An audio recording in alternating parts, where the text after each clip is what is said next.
क्या आपके वार्डरोब के डोर्स भी कपड़ों से टकराते हैं? क्या इतनी महंगी वार्डरोब बनवाने के बाद भी आपके सूट्स और आपके ब्लेजर्स के शोल्डर्स दबते हैं? नमस्ते दोस्तों, मैं हूं श्वेता और आप देख रहे हैं dimension decoded by we are living.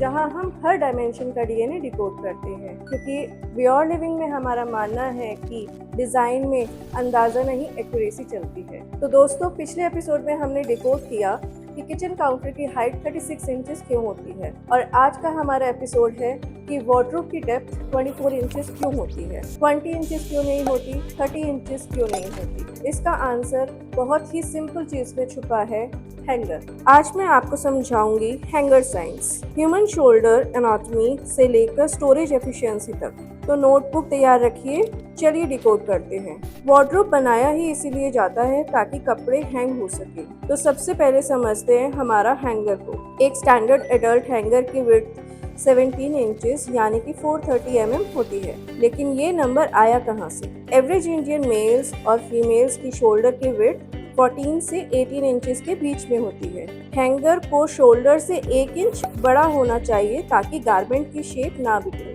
लेकिन ट्विस्ट तब आता है जब आप इस पर एक ब्लेजर या हैवी कोट टांगते हैं। पैडेड शोल्डर्स की वजह से टोटल स्प्रेड 20 से 21 इंच तक हो जाता है। यही है हमारा बेस पॉइंट। डेप्थ हमेशा ब्लेजर के हिसाब से डिसाइड होगी। अब मैथ समझते हैं। वी आर लिविंग में हम कैलकुलेशन पे भरोसा करते हैं।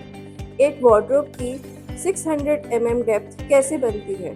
फ्रंट डोर या शटर 20 mm, डोर क्लियरेंस यानी कि गैप 10 mm ताकि कपड़े शटर में ना फंसे। Hanger plus garment max cases में 530 mm, बैक पैनल या एयर गैप जिसे हम बोलेंगे, सो आपका होगा 40 mm। टोटल आपका होता है 600 mm यानी कि 24 इंचेस। लेकिन ध्यान दें, अगर आप स्लाइडिंग वार्डरोब बना रहे हैं तो आपको 650 mm यानी कि 26 इंचेस डेप्थ चाहिए होगी, क्योंकि स्लाइडिंग ट्रैक एक्स्ट्रा जगह लेते हैं। ये गलती कभी मत करना दोस्तों। 24 इंचेस को मैं कहती हूँ द गोल्डीलॉक्स डेप्थ। 20 इंचेस बहुत कम, ब्लेजर फिट नहीं होगा। 28 इंचेस बहुत ज़्यादा, स्पेस वेस्ट होगा। 24 इंचेस बिल्कुल सही। ये इंडिया के घरों और हमारी बॉडी टाइप और हमारे कपड़ों यानी कि साड़ी और सूट्स के लिए परफेक्ट बैलेंस है। जब आप प्रोडक्शन ड्राइंग बनाएं तो ये टेक्निकल पॉइंट्स ज़रूरी हैं, इसे याद रखिएगा।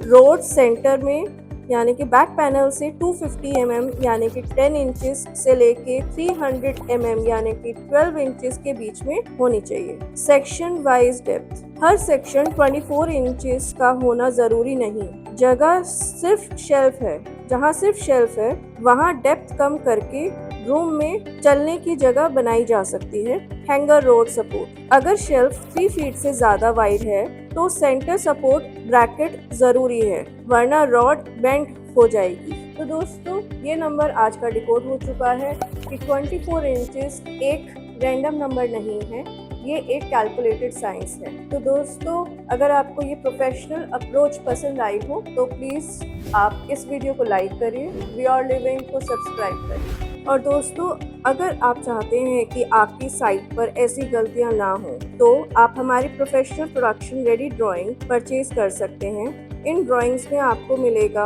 Detailed internal layout, accurate hardware positioning, zero error design for your carpenters. नीचे डिस्क्रिप्शन में लिंक दिया गया है, वहां से आप ड्राइंग्स डाउनलोड कर सकते हैं, डायरेक्ट साइट पे उसे यूज़ कर सकते हैं, एरर फ्री काम कर सकते हैं और अपनी साइट के हिसाब से आप उसे कस्टमाइज भी कर सकते हैं। अगली बार मिलेंगे एक नए डायमेंशन के साथ। तब तक के लिए keep designing with accuracy, not with अंदाज़ा।